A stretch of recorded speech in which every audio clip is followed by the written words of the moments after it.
कर्म का उपदेश जितना गहरा है उतना ही जीवन में उपयोगी भी है, लेकिन श्री कृष्ण केवल इतना ही नहीं कहते कि फल की चिंता मत करो, वे इसके पीछे छिपा आध्यात्मिक राज भी बताते हैं, और इस राज को समझने से मनुष्य का पूरा जीवन बदल जाता है।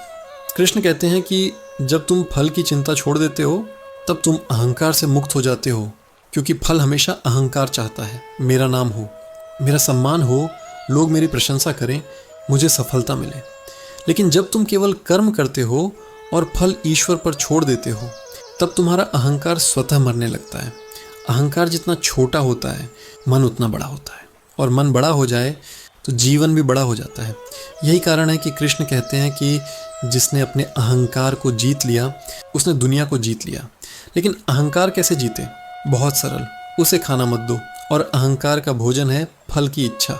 जब इच्छा खत्म तो अहंकार भी खत्म। इसीलिए कृष्ण का ये उपदेश इतना शक्तिशाली है कि ये आपको भीतर से मुक्त कर देता है।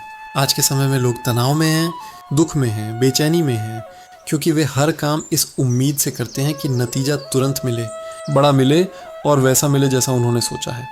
लेकिन जब ऐसा नहीं होता वे टूट जाते हैं। जबकि कृष्ण कहते हैं कि मनुष्य को टूटना ही नहीं चाहिए, क्योंकि उसके हाथ में केवल कर्म है, परिणाम नहीं। जो चीज़ आपके हाथ में ही नहीं है उसके लिए दुखी होना बेवकूफ़ी है।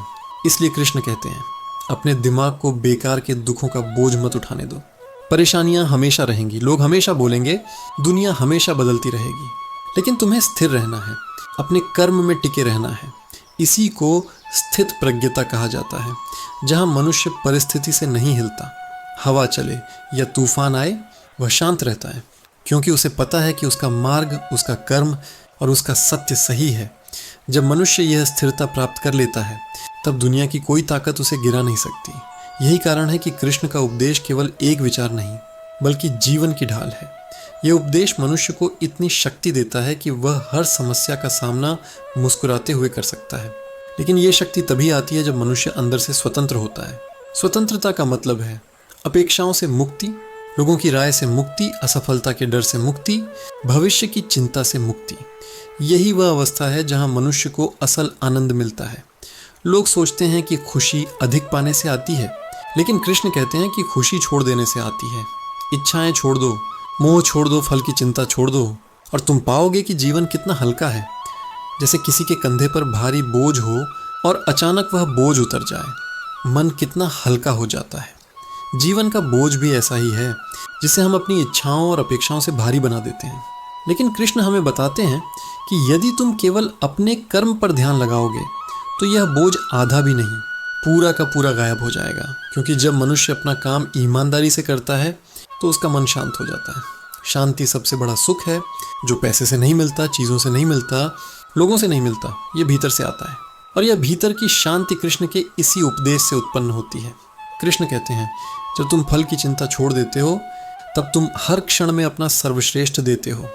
तुम कभी आलसी नहीं बनते, कभी निराश नहीं होते, कभी भ्रमित नहीं होते, क्योंकि तुम जानते हो कि तुम्हारा काम है केवल देना, नतीजा लेना नहीं। यह मानसिकता मनुष्य को इतना शक्तिशाली बना देती है कि वह अपनी किस्मत खुद लिख सकता है, क्योंकि किस्मत हमेशा उन्हीं के साथ बैठती है जो चलते रहते हैं, और जो चलते रहते हैं वे वही होते हैं जो फल की चिंता नहीं करते।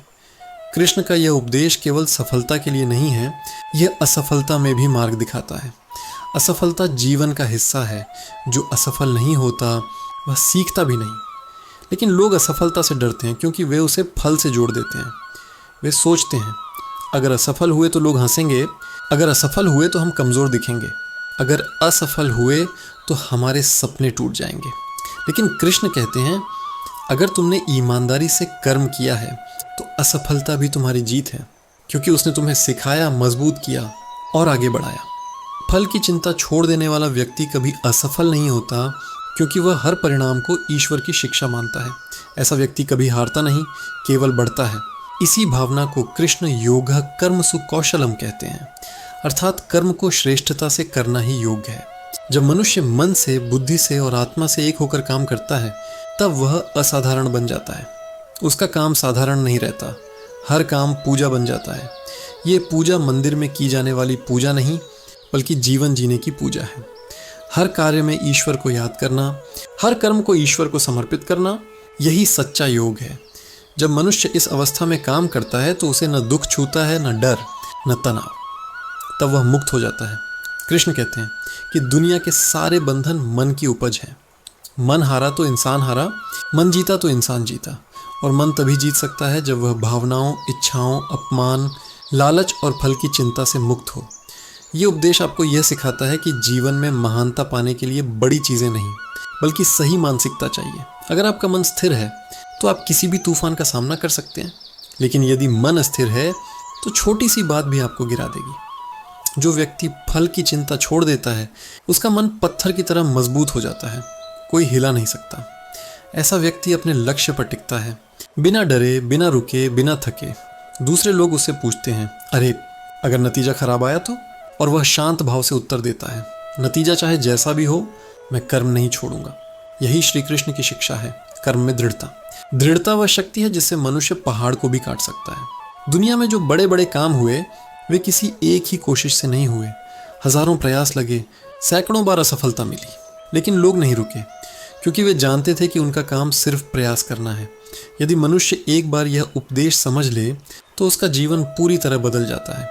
वह छोटे छोटे दुखों में नहीं उलझता, लोगों की बातों में नहीं फंसता, आलोचनाओं से नहीं डरता। वह अपने मार्ग पर चलता है, शांत, अडिग, मजबूत। और ऐसा व्यक्ति जीवन के हर क्षेत्र में आगे रहता है, क्योंकि जो व्यक्ति स्थिर है वही स्पष्ट देख सकता है, और जो स्पष्ट देख सकता है वही निर्णय ले सकता है, और जो सही निर्णय ले सकता है वही जीवन जीत सकता है। कृष्ण का उपदेश न केवल आध्यात्मिक ज्ञान है, बल्कि जीवन की व्यावहारिक कुंजी है। यह आपको बताता है कि कैसे जीना है, कैसे सोचना है, कैसे संघर्ष करना है और कैसे आगे बढ़ना है। ये उपदेश आपको भीतर की उस शक्ति से जोड़ता है जो आपको जन्म से मिली है, लेकिन आप भूल चुके हैं। और जब यह शक्ति जागती है तो मनुष्य सामान्य नहीं रहता, बल्कि असाधारण बन जाता है। लोग जिंदगी बदलने का सपना देखते हैं, पर एक चीज़ नहीं बदलते, अपनी आदतें। श्री कृष्ण कहते हैं, मनुष्य वही बनता है जो वह रोज़ करता है। एक अच्छी आदत छोटी लगती है पर भविष्य बदल देती है। सिर्फ 24 घंटे नहीं, पूरी किस्मत बदल जाती है। आज एक अच्छी आदत चुनो, जीवन चमक उठेगा। अगर मानते हो तो कमेंट करो, राधे राधे।